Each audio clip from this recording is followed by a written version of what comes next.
Hello! In this video I'm going to try and answer the question, should you choose English literature for A-level? First off, I think it's a good idea to say why people should choose English literature. Anyway, it is very well respected. It's very likely that if you do it, you're going to be a good candidate for subjects like law. But also I think literature has the potential to be an effective fourth subject. So for people doing heavily math-based A-levels, science A-levels, it's a nice fourth subject, I think, which allows some degree of self-expression rather than just pure facts and all that kind of stuff. Another thing is that it gives an excuse for students to read literature, which I know sounds kind of stupid, but if you're only reading textbooks and you're only reading science-based stuff, reading some literature can be a nice break, and plus it obviously contributes to a very well-respected A-level. When considering whether or not you want to do it at A-level, the first thing to consider is your GCSE attainment. And this comes with a kind of a caveat, and that is that if you get a B, okay, but you need to think why you got a B. The issue with moving from GCSE to A-level with literature is not to do with knowledge or content, it's to do with the skills that you have. So, if it's because your ideas weren't good enough, you need to ask yourself, well, was that because I was studying a particularly boring book, or was it because I didn't stretch myself and think beyond the revision guide? Alternatively, was it your execution? So do you think that you had the right ideas but just couldn't kind of word them in an essay form which would get you higher marks? And in my opinion, these are the two things which make up A-level literature. It is a mixture of ideas and execution. It's a mixture of coming up with your own interpretations and putting them in such a way which is enjoyable to read, but also creates a compelling argument. In my opinion, if your ideas weren't great, that might mean that if you do take it onto literature, do not bother with any revision guides. In my opinion, revision guides are awful for literature, and that's because it limits the way that you think about a text. Alternatively, if it's your execution, I think you need to consider whether or not you can improve your execution to write much better essays at A-level. I think if you get an A at GCSE, that shows you've got a good foundation. A C, certainly not. A B, obviously, it depends on why you got the B. The second very important aspect, I think, of a good literature student and someone who should carry it on to A-level is someone who understands how ideas are crafted.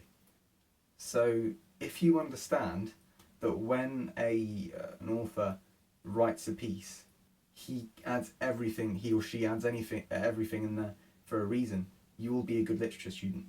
Nothing in any good text is just there for the sake of it. They understand that people like you and I are going to have to read these texts and try and craft a meaning from it. Alternatively, you often hear that joke about how in literature lessons, curtains being blue somehow shows something. It doesn't go that deep, but there certainly needs to be an understanding how authors craft meaning into their works. If you haven't got this understanding, or if you disagree with me and think that lots of things are just put into text for a reason, for no reason, then I don't think literature is a good subject for you. Thirdly, there is the idea of research skills.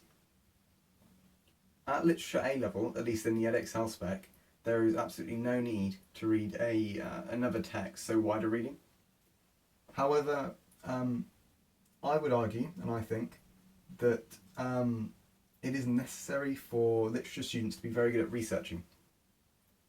Whether this is the context or other people's interpretations, you should be very good at going home in your own time and trying to see what other people have said about the books that you're studying. In particular, Like texts like Shakespeare have been around for hundreds of years, and so very intelligent people have tried to figure out what it means. If you can then go and research and see what they think, that can then influence your opinions and come up with some really, really good ideas. Also, when it comes to the context of books, everything you need can be found online, but you just need to look for it. A good literature student is very passionate about understanding the text inside out, and if you think you have that kind of an interest and the passion to go home and learn, then literature might be a good fit for you. And lastly, I'll say this very carefully. You don't need to be interested in books in a vacuum. I, for example, believe that film is a much better way of telling a story than a book is. But one thing I think every literature student needs to have an interest in is the political, the kind of socio-economic, all of the different factors which come together to create a book. And I've outlined some of them here. So politics, race and gender are some of the things you might look at in your course. Literature, like any art, is deeply affected by the time in which it was crafted or written.